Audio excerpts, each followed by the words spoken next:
compétitions nationales en petit bassin, puis des championnats d'Europe. On passe à table maintenant, Christophe. Vous le saviez peut-être, les Français sont les plus gros consommateurs de morilles au monde, mais oui.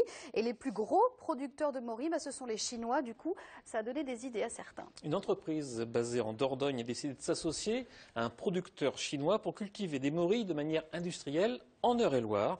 Les premiers spécimens sont sortis de terre et c'est une première en France. Corinne Jean-Joseph, Didier Lepape.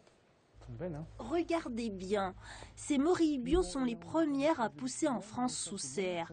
Jusqu'ici, toutes les tentatives ont échoué et pour cause, la morille c'est avant tout un champignon sauvage. Seulement 10% des morilles sauvages ont une capacité à fructifier. Donc le point de départ, c'est de trouver des morilles sauvages.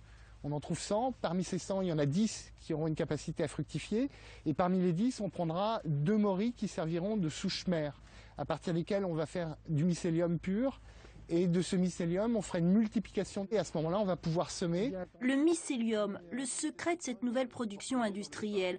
Un secret venu tout droit de Chine, mis au point par des ingénieurs totalement inconnus et ignorés du monde scientifique. Et c'est avec eux que ces chercheurs français ont décidé de s'allier. Ce qui a fait la différence, c'est que j'ai été capable de chercher dans des bases de données chinoises et de trouver une information que ni les Américains, ni les Belges, ni l'INRA, par exemple, n'avaient trouvé. Cette équipe, elle était ignorée et très jalousée en réalité en Chine. C'est-à-dire qu'il y a les grands professeurs d'université qui ont les budgets en Chine, et puis c'est pas eux qui ont trouvé. Oui, ces chercheurs, chinois et français, veulent aller plus loin. Ils vont étudier les vertus thérapeutiques de la morille. Tu m'as dit qu'il faut vraiment les prendre au pied comme ça. Surtout, c'est pour stimuler le système immunitaire. C'est comme avant, on a déjà connu pas mal de champignons médicaux, comme des Ganoderma lucidum. On en savait beaucoup pour les anticancers.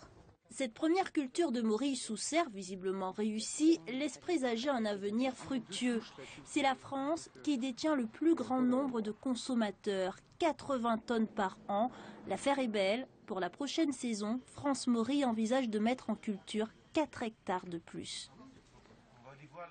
À suivre les éditions locales en Touraine et dans le Berry, partout